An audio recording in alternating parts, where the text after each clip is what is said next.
So first fight on the main card is Cat Zingano. I keep saying Zingano off mic because Francis Ngannou, Cat Zingano. Hmm. I can't get it right. Cat Zingano is a plus 120 underdog against Ketlin Vieira, whatever, who is a minus 140 favorite. I'm going to pick Cat Zingano in this one. She's beaten Amanda Nunes. She's beaten Misha Tate. Obviously, the ugly loss to Ronda Rousey, but her last loss was to Juliana Pena, who's a very formidable opponent, and then she's coming off a long layoff. Ketlin Vieira, fairly unproven in the UFC. Cat Zingano has been around as long as the division has, so experience against top talent on big stages. I'm going to pick Cat Zingano in this one. I also have Zingano. After doing some research, I find that she's actually kind of underrated in a sense. She is 9-0 of past 9 fights. She is 9-2, so her first 2 fights were 0. Her first 2 fights she went 0-2, but those 2 fights were against Juliana Pena. Her last 2 she lost to. With 9 before that she'd won. You got it back. She was 9-0, lost 2 in a row. No, she lost to her first 2 fights. No, she didn't. No. You think she fought Ronda Rousey in her first 2 fights? Oh yeah, I have it backwards.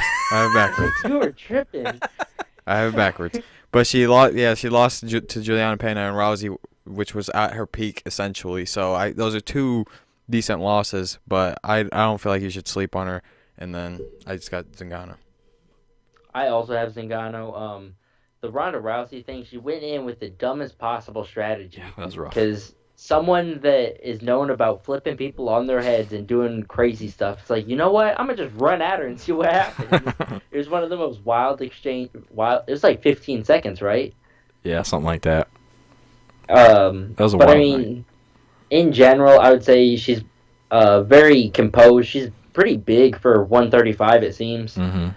And I just see her winning this one. Long layoff or not, she stays game.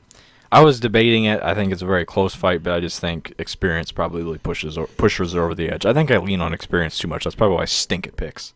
The next fight is Stefan Struve, who's a minus 210 favorite against Andrei Arlovsky, who's a plus 175 underdog. Arlovsky lost 5 in a row before his last fight against Junior Albini. 3 of those were KO or TKO losses. Granted, it was to Ngannou, Stipe, and Overeem, I believe. So, I mean, guys that it's not surprising that you get knocked out by, but he did lose 3 out of 5 by TKO or KO, and 5 in a row. And Struve is TKO'd motherfucking Stipe Miocic. So you're going against Andrei Arlovsky, whose chin has diminished significantly. I'm probably going to have to pick Struve here, but I think this is pretty much a dumpster fire of a heavyweight fight.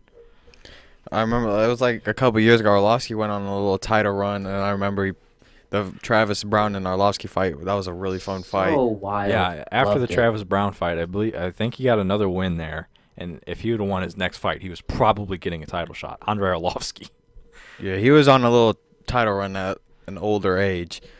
So I'm not putting that necessarily into consideration, but even though he is starting to deteriorate as an older fighter, I'm having him win this. If I had to say how, I would say by decision.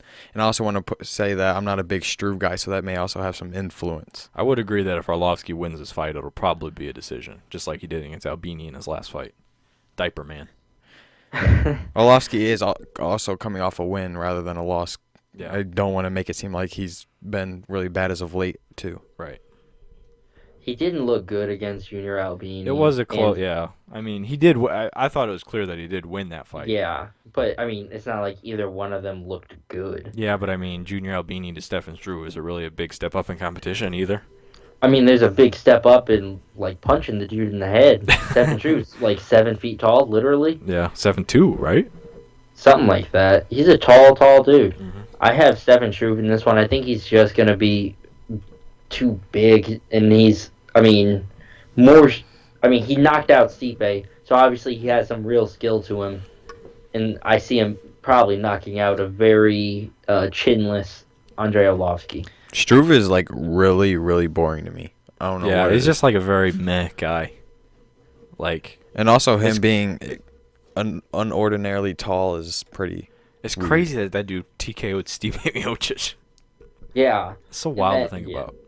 And then Mark Hunt knocked him out. Like, Mark Hunt is literally, what, a foot and 4 inches shorter? Yeah, he's like 5'10". Yeah, that's crazy. That is crazy. The next fight, the middle fight on the main card, Sean O'Malley is a plus 155 underdog against Andrei Oh boy, I forgot it already. Andrei Soukhomthath, who is a minus 135 favorite.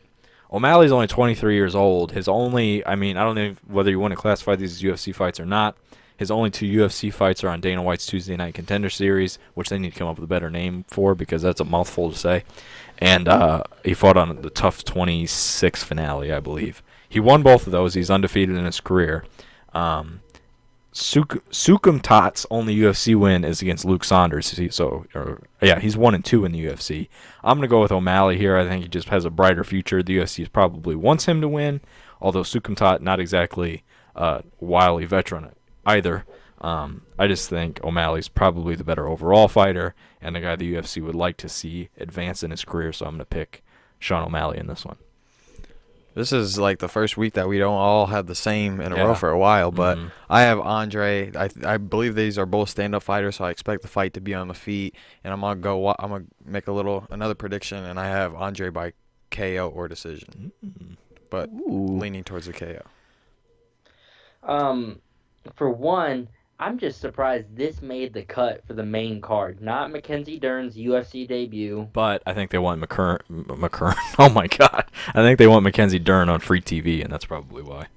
That makes sense. But a guy that's had technically 2 UFC fights, and then a guy that's 1-2 in the UFC generally doesn't make the main card, especially the third fight on a main card. But I do think it's probably it's 2 younger guys, and I think they're both fun fighters to watch. So I think that's probably why it got lumped in on the pay-per-view. I do understand what you're saying, though. Yeah. It's silly, but I'm looking forward to the fight. I've got Soukhomthath, even though he's 1-2 in the UFC, his 2 losses are split decisions. So, it's 2 judges away from being undefeated in the UFC. I think he's 6 years older, just has probably a better, more well-rounded game. I don't remember if I've seen either of these dudes fight, so I'm going with Soukhomthath. I'm going to jump out of order for these last 2 just because I think it's very obvious who we're going to pick in the main event. So we'll go ahead and pick that now before we get into Frankie and Brian Ortega. Chris Cyborg is a minus 1,500 favorite against YANA. I'm not even going to bother trying to pronounce her name. She doesn't matter. She's the Invicta Bantamweight champion. It doesn't matter. Fighting against the UFC featherweight champion, probably the greatest women's fighter of all time, in Chris Cyborg. I'm picking Cyborg. I have Cyborg. You threw me off going out of order, but I have Cyborg. She's practically untouchable as of this point, and I don't think she will start getting touched as of soon. Striking's just too much to handle. She wins easily. Cyborg. That's it. If you had to give a percentage chance, YANA KUNITSKAYA wins this fight, what percentage would you give her? Does it have to be a whole number? All right, I catch your drift. That's pretty much where I'm at. All right, Frankie Edgar and Brian Ortega is the co-main event of this card. Like I said, I want to jump out of order. I think it's more interesting to hear our picks for this one than it is the Cyborg fight. Frankie Edgar is a minus 185 favorite against the younger Brian Ortega, who is a plus 160 underdog.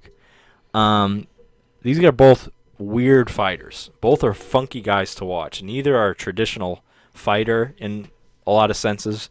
I'd say Frankie's probably more traditional just because he's a wrestler who has some decent striking, but the way he moves and everything else, he's a weird fighter to fight against. Same with Ortega.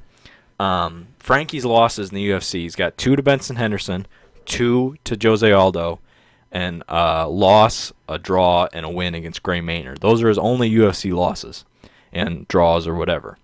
Gray Maynard's a pretty traditional fighter. I'd say Benson Henderson's a weird fighter, and Jose Aldo might be one of the 8 greatest UFC fighters of all time. So elite company that's beaten Frankie Edgar. I'm picking Brian Ortega in this one, and here's my reasoning. If Frankie gets it to the ground, Ortega can pull submissions out of anywhere. If Frankie decides to keep it on the feet, Brian Ortega can hang with him on the feet. Granted, Frankie's not easy to hit when you are standing, but Ortega can hang with him there as well.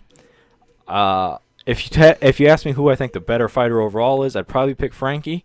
I just think Ortega has so many weapons and his lightning quick submissions. I think he finds a way to beat Frankie Edgar in this fight. Like you said, Edgar had some elite company.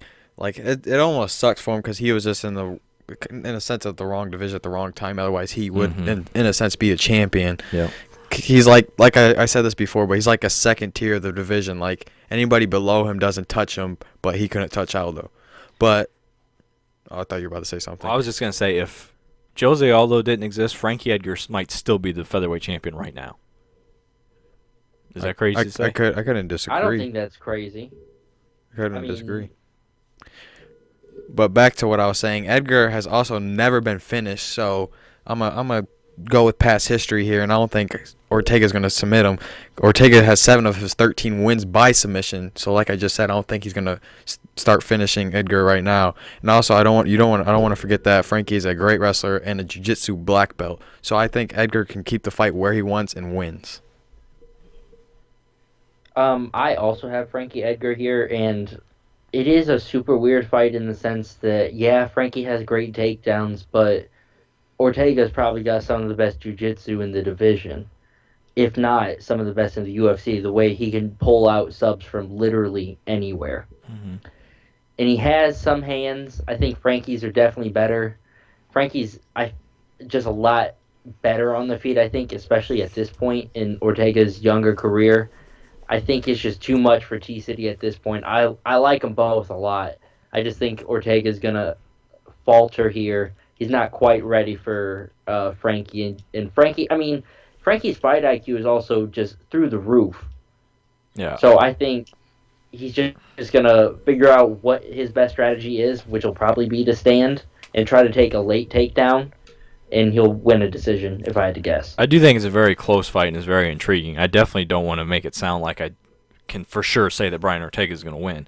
But I just, and as Brendan was wrapping up his pick, I am officially shook on my pick of Brian Ortega because I just flashed back to the Yair Rodriguez fight where Yair had all this hype going in and then Frankie just showed him how it's done. So I'm going to stick with my pick, but I am shook on it.